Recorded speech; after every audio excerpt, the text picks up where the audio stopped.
Il pourrait bien coûter très cher au moment de faire les comptes, samedi prochain, à l'issue de la 26e et dernière journée de la phase régulière, et de déterminer qui sera le deuxième club qualifié directement pour le dernier carré, après Montpellier hier soir.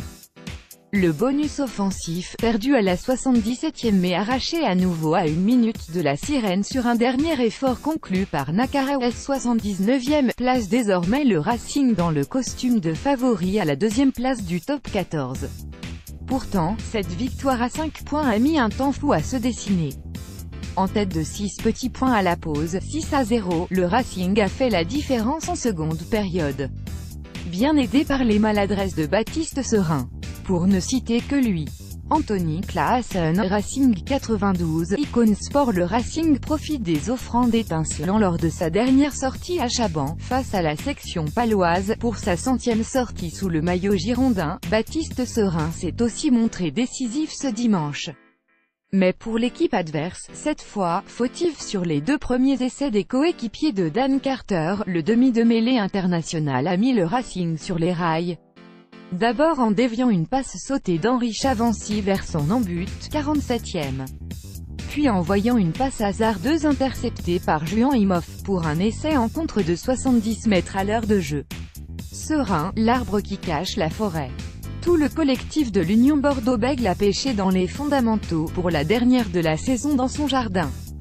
Cité dit Thomas 65e, et, à nouveau, Juan Imhoff sur une interception, 71e, ont alourdi la marque dans la foulée, face à une équipe de Bordeaux qui n'avait strictement rien à jouer ce dimanche. Les hommes du duo Travers-Labie ont bien failli se mordre les doigts dans le Money Time. La faute à un relâchement dont l'UBB a profité pour sauver l'honneur du biais, 75e, puis enlever le point de bonus offensif à leurs adversaires du jour du four, 77e.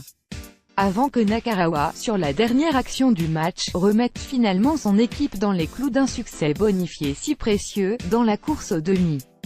Le Roy Houston de Bordeaux versus Racing Icône Sport. Sérieuse inquiétude pour Machenaud si rien n'est encore fait mathématiquement. Le Racing semble désormais mieux armé que Toulon, et Toulouse, qui reçoit le Stade Rochelais en clôture de cette 25e journée, à 16h50, pour valider son billet direct pour les demi.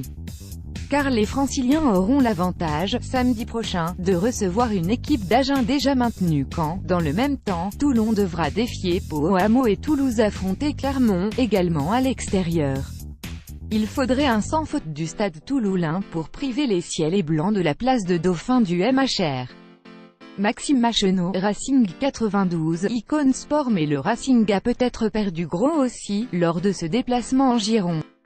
Maxime Machenaud, entré en jeu en début de seconde période pour pallier un protocole commotion d'Iri Barron, 52e, a dû quitter ses partenaires 11 minutes plus tard, raccompagné par les soigneurs sur le banc.